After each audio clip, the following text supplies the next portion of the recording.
Assalamualaikum warahmatullahi wabarakatuh. Dunia perpolitikan Amerika berubah, saudara, setelah dalam pemilu di berbagai wilayah anggota atau kandidat-kandidat yang didukung oleh AIPAC yang berafiliasi ke Israel ini banyak bertumbangan dikalahkan oleh kandidat-kandidat yang menentang Israel. Yang terbaru adalah Aisyah Wahab menjadi muslim pertama yang keturunan Afghanistan yang menang pemilu melawan kandidat yang didukung penuh oleh organisasi lobi Yahudi pro Israel dengan menggelontorkan dana yang tidak sedikit, saudara. Setidaknya lebih dari 10 kandidat-kandidat yang pro Palestina yang menentang kebijakan Israel itu yang menang, saudara, dan mereka mengalahkan lawannya yang didukung penuh dengan dana yang tidak sedikit. Ada setidaknya 6 itu yang paling vokal menentang kebijakan Amerika. Mereka ini banyak yang muslim dan juga sebagian non-muslim. Menariknya, Aisyah Wahab justru bukan hanya memenangkan dalam pemilihan pendahuluan, tetapi kemudian memenangkan kursi Kongres dalam special election. Pada pemilihan pendahuluan sebelumnya, Aisyah Wahab sudah mengalahkan Melissa Hernandez dengan selisih lebih dari 20 poin.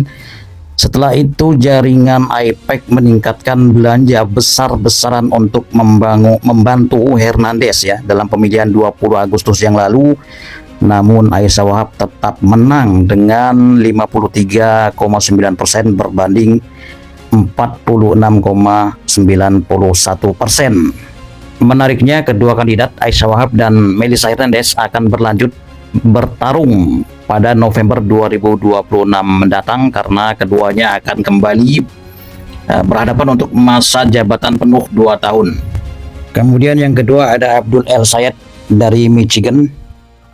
Kalau Aisyah Wahab tadi dari California. Ini Abdul Sayed ini lebih dahsyat lagi karena menang telak secara politik terhadap AIPAC, saudara. Meskipun selisih suaranya sangat tipis. Abdul El Sayed mengalahkan anggota DPR Hallie Stevens dengan kemenangan 48,48% berbanding 47,51%. AIPAC atau Amerika Israel Public Affairs Committee, lobby Zionis yang sangat kuat di Amerika, sampai harus mengeluarkan lebih dari 30 juta dolar Amerika untuk mendukung Stephen mengalahkan El Sayed. Namun El Sayed justru mendapatkan kemenangan telak. Kemudian yang ketiga ada Peggy Flanagan dari Minnesota.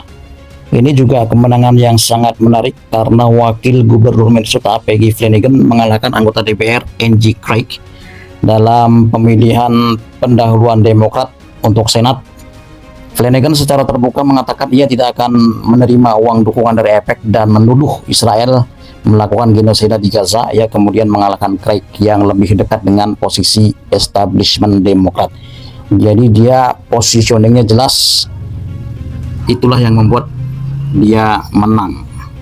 Menggambarkan bahwa masyarakat di Minnesota mendukung Palestina lebih banyak daripada Israel.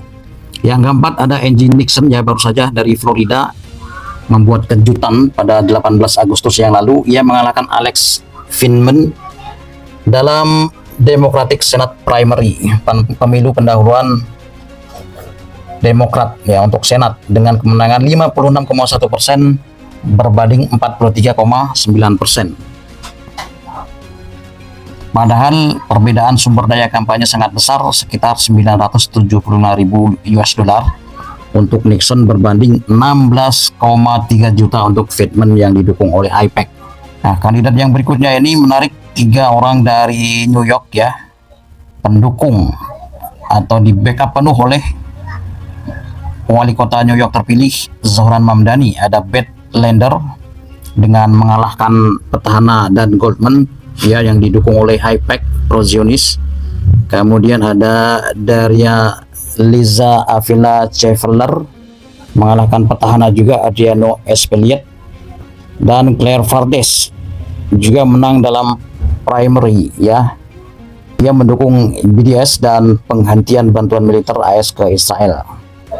Ketiganya ini didukung penuh oleh Zohran Mamdani dan kemenangan mereka digambarkan Reuters sebagai political earthquake, gempa politik, karena ketiganya mengalahkan kandidat establishment yang didukung oleh AIPAC, organisasi pro-Zionis. Dan masih ada banyak lagi kandidat-kandidat pro-Palestina yang mengalahkan kandidat-kandidat pro-Israel yang didukung penuh oleh dana besar, saudara, di berbagai wilayah negara bagian Amerika. Sebuah kabar yang sangat mengejutkan, tentu saja mengguncang publik Amerika, saudara. Luar biasa, ini kayaknya dunia sudah mulai berubah ya, jika memang para politikus Muslim dan pro-Palestina di Amerika ini mulai berkuasa. Kira-kira apa pendapat Anda? Silahkan tulis di kolom komentar.